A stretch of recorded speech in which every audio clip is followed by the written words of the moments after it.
Assalamualaikum warahmatullahi wabarakatuh. Waalaikumsalam warahmatullahi wabarakatuh. Hamdan syukranillah, salatu wassalaman ala rasulillah wa ala alihi wa sahbihi wa mawala.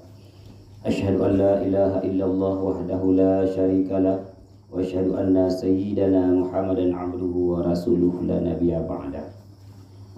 Marilah senantiasa kita memuja dan memuji Allah Subhanahu wa taala. Semoga dengan kasih sayangnya Allah gedanya dapat merempuk paripurna dengan Ramadan, yang mana Ramadan tersebut adalah sebuah bulan di mana pintu langit keampunan dibuka oleh Allah Subhanahu wa taala, dan pada akhir daripada Ramadan gedanya menjadi orang yang itqu minan nar. Kemudian selawat ma'asalam kepada baginda Nabi Muhammad sallallahu alaihi wasallam dan kepada al dan sahabat beliau sekalian.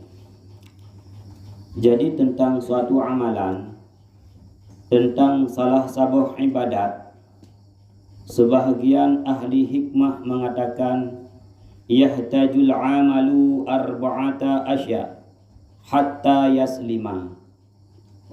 Maka satu amalan tersebut membutuhkan, berhajat kepada 4 perkara, sehingga amalan-amalan tersebut yang gedeng lakukannya sejahtera. Amalan-amalan yang gedeng pubutnya adalah diterima oleh Allah Subhanahu wa taala. Putra teman buah perkara yang dikatakan oleh ahli hikmah, awwaluha al-ilmu qabla badaihi. Yang pertama, untuk tapubut salah satu amalan, salah satu ibadat. Misalnya kita ingin melaksanakan puasa Ramadan, maka yang pertama yang harusna bak kita adalah ilmu qabla badaihi.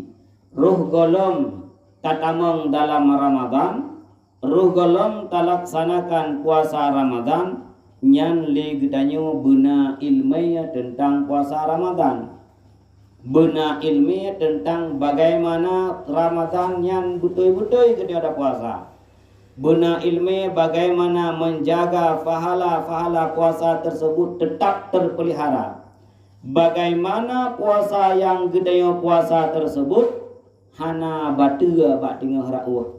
Artinya puasa gedanyo sempurna di segi zatnya puasa dan sempurna di segi pahalanya puasa. Li'annal amala la yaslahu illa bil ilmi. Karena suatu amalan adalah hana patut, hana layak, han sempurna salah satu amalan yang gedayo lakukan apabila tidak ada ilmu.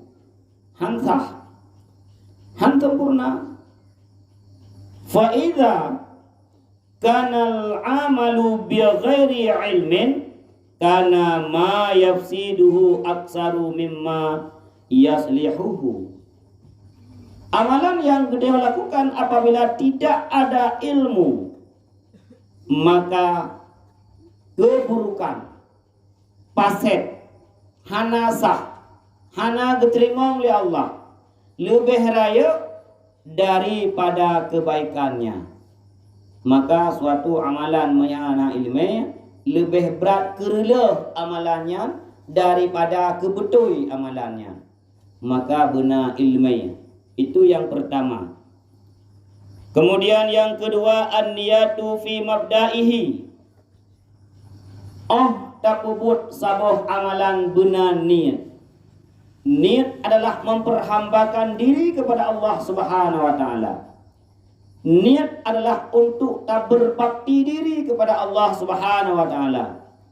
Niat adalah karena gedanya sidro hamba yang begitu lemahnya, karena gedanya sidro hamba yang begitu hinanya, maka sepatutnya dan selayaknya kita memperhambakan diri kepada Allah.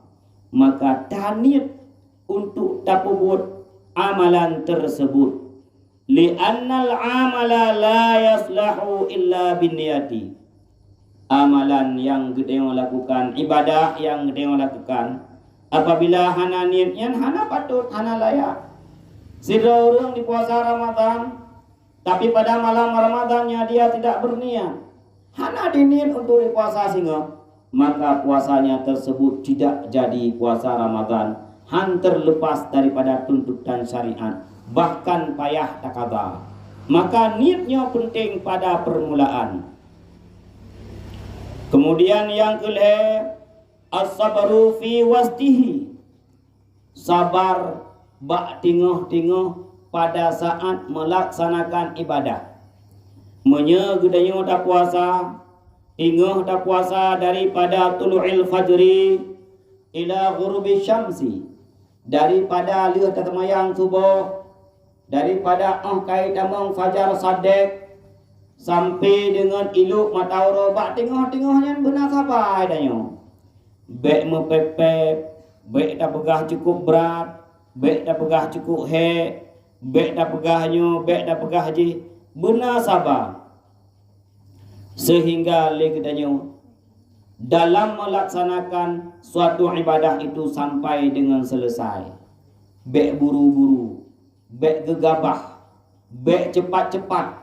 Artinya bek cepat-cepat adalah bek sampai tergaris dalam hati kedanyo pajan ke buka puasa, pajan ke buka puasa, pajan ke buka puasa. Punya tempat na laginya kaku ada wagadanya sidro yang dekat, amah kedanya sidro ada. Kaku dua ada yang sibuk dengan pre-pre pajan buka puasa, dua mutempu ikut hidangan kan. Pre pajan tu gedemung. Maka sabar itu penting. Yang terakhir yang keempat, al-ikhlasu inda firaghihi. Berikhlas katanya selesai melaksanakan satu ibadat. Begitu dah puasa Ramadan daripada fajar sampai dengan iluk matahari, ketika kesempurna iluk matahari ketika kada buka puasa, maka ikhlas benar. Ibadah yang kita lakukan yang adalah benar-benar karena Allah Subhanahu wa taala. Benar ikhlas. Karena li'annal amala la yuqbalu bi ghairi ikhlasin. Suatu amalan ibadat yang gedayo lakukan, ibadat tersebut tidak akan diterima oleh Allah Subhanahu wa taala apabila di dalam hati gedayo hana ikhlas. Hang diterima oleh Allah Subhanahu wa taala hana ikhlas, maka agar ibadah le gedanyo diterima oleh Allah Subhanahu wa taala adalah berikhlas. Fa iza amalta bi ikhlasin yataqabbalu Allahu taala minka. Dan apabila kita lakukan, kita beribadah, kita tak puasa na ikhlas di dalam hati kita, Allah Subhanahu wa taala akan diterima amalan ibadah kita. Maka menjadilah suatu ibadah. Inilah 4 perkara yang harus kita persiapkan. 4 perkara yang harus kita tanam dalam diri kita ketika kita lakukan berbagai macam ibadah, termasuk pada saat padip uradu menagebi umur panjang oleh Allah Subhanahu wa taala, kita akan berjumpa dengan Ramadan. Maka tiap-tiap urang gede puasa Ramadan, awali dengan ilmu sebelum berpuasa. Yang kedua, niat pada malam hari. Yang ketiga, sabar pada pertengahan puasa. Yang keempat, ikhlas setelah melaksanakan puasa. Mudah-mudahan puasa kita nyonyo. Siapa tahu inilah puasa yang terakhir kita nyonyo. Kadang-kadang Nabi tak puasa Allah Subhanahu wa taala kegejok pulang kita nyonyo. Atau habis puasa kegejok pulang sehingga hana merempok le dengan puasa bak tun uga. Maka mudah-mudahan puasa yang gede puasanya adalah puasa yang sip rukun, puasa yang sip syarat, puasa yang diterima oleh Allah Subhanahu wa taala. Maka inilah nasihat singkat, mudah-mudahan bermanfaat.